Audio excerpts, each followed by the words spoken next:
Sir നമസ്കാരം. നമസ്കാരം. കുറേ കാലങ്ങളായി മുൻ മുഖ്യമന്ത്രി പിണറായി വിജയൻ മാധ്യമങ്ങളോട് പറഞ്ഞ ഒരു കാര്യം ഇപ്പോഴും ഓർമ്മയിലുണ്ട്. രക്ഷാപ്രവർത്തനം എന്നാണ്. നവകേരള യാത്ര നടക്കുന്ന സമയത്താണ് മുൻ മുഖ്യമന്ത്രിയായ പിണറായി വിജയനും 20 മന്ത്രിമാരും, അതായത് ക്യാബിനറ്റ് ബസ് എന്നാണ് ആ ബസ്സിനെ പറഞ്ഞിരുന്നത്. നവകേരള യാത്ര നടക്കുന്ന സമയത്ത് അന്ന് ഖജനാവിൽ 5 പൈസയില്ല. എന്നിട്ട് പോലും വലിയ ധൂർത്തിൻ്റെ മാമാങ്കം നടത്തിക്കൊണ്ട് ഇങ്ങനെ ഒരു നവകേരള സദസ്സ് നടത്തുന്നതിനെതിരെ യൂത്ത് കോൺഗ്രസ്സുകാരും KSU പ്രവർത്തകരുമെല്ലാം കരിങ്കൊടി കാണിക്കുകയുണ്ടായി. അന്ന് കരിങ്കൊടി കാണിച്ച യൂത്ത് കോൺഗ്രസ് പ്രവർത്തകരെ മുഖ്യമന്ത്രിയുടെ അംഗരക്ഷകർ വളഞ്ഞിട്ട് ആക്രമിക്കുന്നതും തലയടിച്ച് പൊളിക്കുന്നതെല്ലാം ദൃശ്യമാധ്യമങ്ങളുടെ തത്സമയം ലോകം മുഴുവൻ കണ്ടറിഞ്ഞതാണ്. അന്ന് മുഖ്യമന്ത്രി അതിന് വിശേഷിപ്പിച്ചത് മുഖ്യമന്ത്രിയുടെ വണ്ടിയുടെ മുന്നിൽ ചാടി ആത്മഹത്യ ചെയ്യാൻ ശ്രമിച്ച ആളുകളെ രക്ഷാപ്രവർത്തനം നടത്തി തൻ്റെ അംഗരക്ഷകർ രക്ഷിക്കുകയായിരുന്നു. ജീവൻ രക്ഷാപ്രവർത്തനമാണ് അവിടെ നടന്നത് എന്നാണ് പറയുന്നത്. ഈ കഴിഞ്ഞ ദിവസം പ്രതിപക്ഷ നേതാവായ പിണറായി വിജയൻ, അതായത് 2024 നിയമസഭാ തെരഞ്ഞെടുപ്പ് കഴിഞ്ഞപ്പോൾ മുൻ പ്രതിപക്ഷ നേതാവ് മുഖ്യമന്ത്രിയായി, മുൻ മുഖ്യമന്ത്രി പ്രതിപക്ഷ നേതാവായി. അങ്ങനെ ഇപ്പോഴത്തെ പ്രതിപക്ഷ നേതാവായ മുൻ മുഖ്യമന്ത്രി കൂടിയായ പിണറായി വിജയൻ റെയിൽവേ സ്റ്റേഷനിലേക്ക് യാത്ര ചെയ്യാൻ വേണ്ടി വരുന്നു. അദ്ദേഹം പ്രതിപക്ഷ നേതാവ് എന്ന രീതിയിൽ അദ്ദേഹത്തിൻ്റെ ഔദ്യോഗിക വാഹനം സ്വീകരിച്ചിട്ടുണ്ടായിരുന്നില്ല. AKG സെൻറ്ററിലെ ഒരു കാറിലാണ്. ഇതിനിടയ്ക്കൊരു സംശയം, അദ്ദേഹം പ്രതിപക്ഷ നേതാവായി തിരഞ്ഞെടുത്തിട്ടുണ്ടോ? അതെ, പ്രതിപക്ഷ നേതാവായി അദ്ദേഹം സ്വയം അവരോധിതനായി പോളിറ്റ് ബ്യൂറോയിൽ അദ്ദേഹത്തിൻ്റെ കൂടെ വോട്ടിങ്ങിലൂടെ അദ്ദേഹം പോളിറ്റ് ബ്യൂറോയിൽ നിന്നും പ്രതിപക്ഷ നേതൃസ്ഥാനത്തേക്ക് പിണറായി വിജയൻ അവർ അംഗീകരിച്ചു എന്ന പത്രക്കുറിപ്പുകളാണ് നമ്മൾ കണ്ടത്. നിയമസഭാ കക്ഷി അംഗീകരിക്കേണ്ട ഇവിടുത്തെ. അതെ. അപ്പോൾ ആ രീതിയിൽ ഇപ്പോൾ സാറിന് സംശയം അർത്ഥവത്ത് തന്നെയാണ്. എങ്കിലും പ്രതിപക്ഷ നേതാവ് എന്ന് തന്നെയാണ് പിണറായി വിജയനെ വിശേഷിപ്പിക്കുന്നത്. അപ്പോൾ പ്രതിപക്ഷ നേതാവിൻ്റെ ഔദ്യോഗിക വാഹനം അദ്ദേഹം കൈപ്പറ്റിയിട്ടില്ല. പകരം AKG സെൻറ്ററിലുള്ള ഒരു വാഹനത്തിലാണ് അദ്ദേഹം റെയിൽവേ സ്റ്റേഷനിലേക്ക് വന്നത്. അനൂപ് എന്ന് പറയുന്ന ഒരു ഡ്രൈവറാണ് അദ്ദേഹത്തെ കൊണ്ടുവന്നാക്കിയത്. പല ഈ CPM-ൻ്റെ സംസ്ഥാന സെക്രട്ടറി അടക്കമുള്ള പല മുതിർന്ന നേതാക്കന്മാരുടെയും എല്ലാം ഡ്രൈവറായി ജോലി ചെയ്തിട്ടുള്ള ആളാണ് അനൂപ്. ഈ പിണറായി വിജയൻ റെയിൽവേ സ്റ്റേഷനിൽ വരികയും ട്രെയിൻ കയറാൻ വേണ്ടി പ്ലാറ്റ്ഫോമിനകത്തേക്ക് പോവുകയും ചെയ്തതോടുകൂടി പാർക്കിംഗ് ഏരിയയിലേക്ക് ഈ AKG സെൻറ്ററിലുള്ള ഈ വാഹനം പാർക്ക് ചെയ്യാൻ വേണ്ടി വന്നപ്പോൾ അവിടെ ഉണ്ടായിരുന്ന പോലീസുകാരുമായി ചില ശണ്ടകളുണ്ടായി. ആ പോലീസുകാർ ഈ വാഹനം അവിടെ പാർക്ക് ചെയ്യാൻ പറ്റില്ല എന്ന് പറഞ്ഞു. ഇത് VIP വാഹനങ്ങൾ പാർക്ക് ചെയ്യുന്ന ഏരിയയാണ്, ഒരു കാരണവശാലും ഇത് പാർക്ക് ചെയ്യാൻ പറ്റില്ല. അപ്പോഴും പോലീസുകാർ പറയുന്നുണ്ട് പ്രതിപക്ഷ നേതാവ് വണ്ടി വരാനുണ്ട്, അവിടെ ആ വാഹനം പാർക്ക് ചെയ്യാൻ വേണ്ടിയുള്ളതാണ് എന്ന് പറഞ്ഞു. അവിടെ ഈ പോലീസുകാരും അനൂപ് എന്ന് പറയുന്ന ഡ്രൈവറും തമ്മിൽ കശപിശയാകുന്നു, വാക്കേറ്റമാകുന്നു. പിന്നീട് അനൂപ് DGPക്ക് പരാതി നൽകി. തന്നെ ഈ പോലീസുകാർ മർദ്ദിച്ചു എന്നാണ് പറയുന്നത്. അതായത് പിണറായി വിജയൻ്റെ ഡ്രൈവറെ പോലീസുകാർ തല്ലി.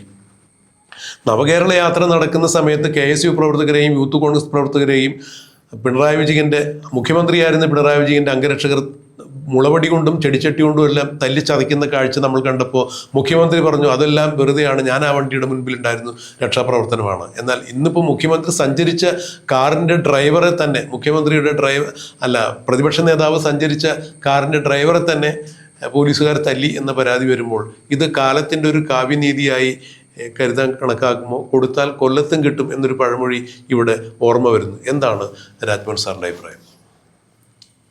പിണറായി വിജയൻ്റെ കാര്യത്തിൽ ഈ കാവ്യനീതി ഒത്തിരി സ്ഥലത്തും സമയത്തും വരുന്നുണ്ട്. കാരണം കൂടുതൽ മനുഷ്യരെ നിരോധിക്കും തോറും ചിലപ്പോഴൊക്കെ തുടർച്ചയായിട്ട് തന്നെ അതിൻ്റെ തിരിച്ചടികളും വരും.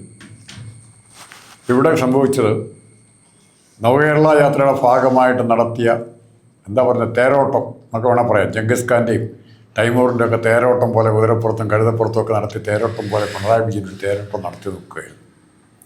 ആ തേരോട്ടം കൊണ്ട് ഉദ്ദേശിച്ച മെയിനായിട്ടുള്ള കാര്യം ഈ ജനങ്ങൾക്ക് എന്തെങ്കിലും പ്രതിഷേധം അറിയിക്കാൻ തെരുവിൽ വരാൻ സാധ്യതയുണ്ടെങ്കിൽ, ഒരു പ്രക്ഷോഭം നടത്താൻ സാധ്യതയുണ്ടെങ്കിൽ സാധാരണ ഡിക്റ്ററ്റോറിയൽ ടെൻഡൻസിയുള്ള അല്ലെങ്കിൽ സ്വേച്ഛാധിപത്യ മനോഭാവം വെച്ച് പുലർത്തുന്ന പൊളിറ്റിക്കൽ ലീഡർഷിപ്പ് അവിടെ പട്ടാളത്തിൻ്റെ റൂട്ട് മാർച്ച് നടത്തി, അല്ലെങ്കിൽ പോലീസിൻ്റെ റൂട്ട് മാർച്ച് നടത്തി ഒരു നിവൃത്തിയില്ലാവുന്ന 144 നവകേരള യാത്ര സത്യത്തിൽ പറഞ്ഞാൽ ഈ തല തല്ലിപ്പൊട്ടിക്കുക എന്നുള്ളത് as good as A youth March.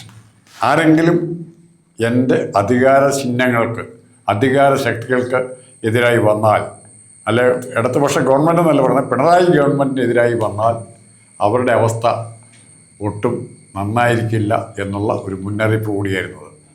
ഇത് പരിഹരിക്കാൻ അല്ലെങ്കിൽ ഇതിൻ്റെ നേരെ വിപരീത രൂപം ഇദ്ദേഹം ചെലവ് ചുരുക്കലിൽ ഞാൻ എല്ലാവരും സതീശനൊക്കെ ചെറിയ പഴയ വണ്ടി മതി എന്ന് പറയുന്നു. അപ്പോൾ പുതിയ കാർ മേടിപ്പിക്കാൻ ലാഭം, പ്രതിപക്ഷ നേതാവായി ഇരുന്നിട്ട് പുതിയ ഒരു റോൾസ് റോയ്സോ അതുപോലെ വലിയ കാർ BMW ഒക്കെ മേടിച്ചാൽ കൊള്ളാം അദ്ദേഹത്തിന് ആഗ്രഹം കാണും. ആ കാറിൽ തന്നെ ഇനി യാത്ര ചെയ്താൽ കൊള്ളാമെന്ന് ആഗ്രഹം കാണും.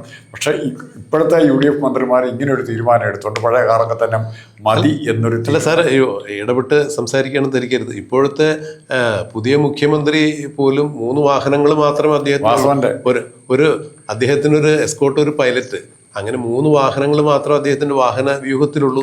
മുൻ മുഖ്യമന്ത്രിയായ പിണറായി വിജയൻ 41 വാഹനങ്ങളുടെ അകമ്പടിയോടുകൂടിയാണ് സഞ്ചരിച്ചിരുന്നത്. അവിടെ പോലീസിൻ്റെ ഇടിവണ്ടി, ആംബുലൻസ്, മൊബൈൽ ജാമർ എന്നിങ്ങനെയുള്ള അത്യാധുനിക സൗകര്യങ്ങളോടുകൂടി ആഡംബരപൂർവമായ ഒരു ചക്രവർത്തിയുടെ എഴുന്നള്ളത്ത്, അല്ലെങ്കിൽ ഒരുപക്ഷെ ഇന്നത്തെ കാലത്ത് അത് വിശേഷിപ്പിക്കുമ്പോൾ അമേരിക്കൻ പ്രസിഡൻ്റൊക്കെ എഴുന്നള്ളുന്നത് പോലുള്ള ഒരു എഴുന്നള്ളത്തായിരുന്നു മുൻ മുഖ്യമന്ത്രിയായ പിണറായി വിജയൻ്റെ എഴുന്നള്ളത്ത്. ഇവിടെ ഇപ്പോൾ പുതിയ മുഖ്യമന്ത്രി VD സതീശൻ കേവലം ഒരു എസ്കോർട്ട്, ഒരു പൈലറ്റ്, അങ്ങനെ 3 കാറ് മാത്രമാണ് അദ്ദേഹം, അല്ലെങ്കിൽ 3 വാഹനങ്ങൾ മാത്രമാണ് അദ്ദേഹത്തിൻ്റെ എസ്കോർട്ടിലുള്ളതെന്നുള്ളതാണ്. അല്ലെങ്കിൽ മുഖ്യമന്ത്രിയുടെ വാഹന വ്യൂഹത്തിൽ അത്രയേ ഉള്ളൂ. അവിടെ ഇത്രത്തോളം ആഡംബരപൂർണ്ണ ജീവിതം നയിച്ചിരുന്ന ഒരു മുഖ്യമന്ത്രിയെ പൊളിച്ചെടുക്കുന്ന കാഴ്ച കൂടിയാണ് VD സതീശൻ്റെ ഈ സമീപനത്തിലൂടെ പുറത്തു വന്നത്. സാർ, ഇവിടെ നടന്നിരിക്കുന്ന ഈ രക്ഷാപ്രവർത്തനത്തെക്കുറിച്ച് പറയുമ്പോൾ ഇത് എങ്ങനെയാണ് സാധാരണക്കാരതിനെ വിലയിരുത്തുക എന്ന് കൂടിയുള്ളൊരു സംശയം. VD സതീശൻ വാസവൻ്റെ പഴയ കാർ മതി എന്ന് പറയുമ്പോൾ പിണറായി വിജയന് പുതിയ കാർ ഓർഡർ ചെയ്യാൻ പറ്റില്ല. പുതിയ കാർ ഓർഡർ ചെയ്യാൻ പറ്റാതിരിക്കുക സാധാരണ പാർട്ടി ഓഫീസിൻ്റെ കാറിലാണ് പോകുന്നത്, പാർട്ടിയുടെ ചെലവിലാണ് ഞാൻ കഴിയുന്നത് എന്ന് നാട്ടുകാരോട് പരിഹാസ രൂപേണ വിളിച്ചു പറയുകയാണ് പിണറായി വിജയൻ ചെയ്തുകൊണ്ടിരിക്കുന്നത്. അപ്പോൾ അതിനിടയ്ക്കാണ് പിണറായി വിജയന് കൊണ്ടുപോകേണ്ട അല്ലെ കൊണ്ടുവരേണ്ട ആവശ്യം വന്ന് പിണറായി വിജയൻ്റെ കാറ്, പാർട്ടി സെൻറ്ററിൽ നയിച്ച കാറിൽ ഈ അനൂപ് എന്ന് പറഞ്ഞ ഡ്രൈവർ ഈ കാറുമായിട്ട് പോവുകയും ആ കാറ് പഴയ ഓർമ്മ വെച്ച് അല്ലെ ഇപ്പോഴത്തെ പ്രതിപക്ഷ നേതാവാണല്ലോ, ഒഫീഷ്യൽ കാറാണെന്നുള്ള രീതിയിൽ യാതൊരു സംസ്ഥാന സംസ്ഥാന ഗവൺമെൻറ് ചിഹ്നങ്ങളുമില്ലാത്ത ഈ കാറ് പാർക്കിംഗ് ഏരിയയിൽ VIP പാർക്കിംഗ് ഏരിയയിൽ കൊണ്ടുപോയിട്ടത് അവിടെ ഡ്യൂട്ടിയിലുണ്ടായിരുന്ന പോലീസുകാർ ഇതിലാരാ വരുന്നതെന്നോ എങ്ങോട്ടാണ് പോകുന്നതെന്നോ ആ പോലീസുകാർക്ക് അറിയത്തില്ല. ഒരു ഡ്രൈവർ അവിടെ കൊണ്ടുപോയിട്ടു എന്നുള്ള വിവരം മാത്രം അറിയാം. അയാളോട് മാറണമെന്ന് പറയുന്നു, അയാൾ മാറാൻ വിസമ്മതിക്കുന്നു, അവിടെ അങ്ങോട്ടും ഇങ്ങോട്ടും ഉന്തിത്തള്ളാവുന്നു. അത് ഒരു പരാതിയായിട്ട് കൊടുത്തിരിക്കുകയാണ് ആര്, ഈ പിണറായിയുടെ അല്ലെ പാർട്ടി ഓഫീസിൽ നിന്ന് പറഞ്ഞയച്ച ഡ്രൈവർ. ഇവിടെ മറ്റൊരു പരാതി പറഞ്ഞിരിക്കുന്ന പോലീസ് തല്ലി എന്നുള്ളതാണ്, പോലീസ് മർദ്ദിച്ചു. അപ്പോൾ ഇതിൻ്റെ അകത്ത് ഞാൻ കണക്കാക്കുന്നത് ഇതിൻ്റെ അകത്ത് ഈ പിണറായി വിജയൻ ചെയ്യുന്നതിലെല്ലാം കുതന്ത്രം കൂടെ ഉണ്ട്. ഇവിടെ ഉദ്ദേശിക്കുന്നത് ഈ തല്ലിയ കേസ് മറ്റു പോലീസുകാരുടെ പേരിൽ കേസെടുത്തിട്ടുണ്ടല്ലോ ആദ്യത്തെ, ഈ രണ്ട് കേസും പ്രൊസീഡ് ചെയ്യേണ്ട ഒരു കോംപ്രമൈസ് സ്റ്റോക്കിലേക്ക് വരുമ്പോൾ ഇവിടെ കുറേ പോലീസുകാർ പ്രതികൾ, അവിടെ കുറേ പ്രതികൾ, ഇവരെല്ലാം 2 പ്രതികളെയും വെറുതെ വിട്ടേക്കാം എന്ന ഒരു സംയമനത്തിൻ്റെ സ്ഥലത്തിലേക്ക്, എഗ്രിമെൻറ്റിലേക്ക് ഇത് എത്തിക്കാനൊരു ഗൂഢശ്രമം നടത്തുകയാണ് പിണറായി. 2 ഭാഗത്തു നിന്നും വീഴ്ചകൾ ഉണ്ടായിട്ടുണ്ട്, എന്നാൽ പിന്നെ നമുക്കിതങ്ങ് സമരസപ്പെട്ടു പോകാം എന്നുള്ള ധാരണയിലാണ് എന്നാണ് രാജ്മോഹൻ സാറിൻ്റെ നിരീക്ഷണം. എന്നാൽ അത് ഒരുപക്ഷെ അത് സാധ്യമാകാൻ ഉള്ള പ്രയാസമാണ്. കാരണം പിണറായി വിജയൻ്റെ യാത്ര നടക്കുമ്പോൾ, നവകേരള യാത്ര നടക്കുമ്പോൾ ഈ യാത്രയ്ക്കുടനീളം കരിങ്കൊടി കാണിക്കുന്ന ഈ പ്രതിഷേധക്കാരെ അംഗരക്ഷകർ തല്ലിച്ചതയ്ക്കുന്ന കാഴ്ച ദൃശ്യമാധ്യമങ്ങളിലൂടെ ജനങ്ങൾ കണ്ടറിഞ്ഞതാണ്. അവിടെ മറ്റൊരു സാക്ഷ്യത്തിൻ്റെ ആവശ്യമില്ല. കോടതിയിലും ഇത് തന്നെയാണ് തെളിവായിട്ടെടുത്തിട്ട് ഈ അംഗരക്ഷകർക്കെതിരെ വധശ്രമത്തിന് കേസെടുത്തതും കോടതി അവരെ ശിക്ഷിക്കാൻ ഉള്ള നടപടിക്രമങ്ങളിലേക്കൊക്കെ പോയത്. അപ്പോൾ ഇവിടെ ഇപ്പോൾ വാർത്തയിലൂടെയാണ് ഇത് പറയുന്നത്. ഈ ഡ്രൈവറെ പോലീസുകാർ ഉപദ്രവിച്ചു, തല്ലി എന്നൊക്കെ പറഞ്ഞ് DGPക്ക് പരാതി കൊടുത്തിട്ടുണ്ട്. എന്തായാലും പോലീസുകാർ ഉപദ്രവിച്ചിട്ടുണ്ടെന്നുണ്ടെങ്കിൽ അതിൻ്റെ നിയമപരമായ വശങ്ങൾ പരിശോധിക്കപ്പെടേണ്ടതാണ്. അക്രമത്തെ നമ്മൾ ഒരു കാരണവശാലും അനുകൂലിക്കുന്നില്ല. എന്നാൽ ഇപ്പോൾ രാജ്മോഹൻ സാറ് പറഞ്ഞതുപോലെ എന്നാൽ അവിടെ ഒരു വിഷയം ഉണ്ടായപ്പോൾ അതിനെ പ്രതിരോധിക്കാൻ വേണ്ടി മനഃപൂർവ്വം ഇങ്ങനെ ഒരു പ്രശ്നം ഉണ്ടാക്കുകയാണെങ്കിൽ അതിൻ്റെ നിയമപരമായ വശങ്ങൾ പരിശോധിച്ച് മുന്നോട്ട് പോട്ടെ. എന്തായാലും ഒരു കാര്യം വ്യക്തമായിരിക്കുന്നു, പിണറായി വിജയൻ്റെ ഡ്രൈവർക്ക് അടി കൊണ്ടു എന്ന് ഡ്രൈവർ തന്നെ സംബന്ധിച്ച് പോലീസിൽ DGPക്ക് പരാതി കൊടുക്കുമ്പോൾ ഇത് കൊടുത്താൽ കൊല്ലത്തും കിട്ടും, അല്ലെങ്കിൽ ഇത് കൊടുക്കാനുള്ളത് മാത്രമല്ല വാങ്ങിക്കാനും കൂടി ഉള്ളതാണ് എന്നൊരു സന്ദേശം കൂടിയാണ് ഇതിലൂടെ വരുന്നത്. അക്രമത്തെ ഒരു കാരണവശാലും ഞങ്ങൾ ഒരു മാധ്യമം എന്ന രീതിയിൽ ഞങ്ങൾ ഒരു കാരണവശാലും പ്രോത്സാഹിപ്പിക്കുന്നില്ല. അത് നടക്കാൻ പാടില്ല. പോലീസ് നിയമം കയ്യിലെടുക്കാൻ പാടില്ല, നിയമം പാലിക്കാനേ പാടുള്ളൂ. ഒരു കാരണവശാലും അക്രമത്തിൻ്റെ പാതയിലൂടെ പോലീസ് പോകാൻ പാടില്ല. തീർച്ചയായും ഇതിൽ എന്താണ് ഇനി സംഭവിക്കുക എന്നുള്ളത് നമുക്ക് വഴിയെ മനസ്സിലാക്കാം. ഇനി ഉടനെ ഉണ്ടോ? അല്ല, ഇനി അത് കഴിഞ്ഞിട്ട് ഞാൻ അങ്ങനെ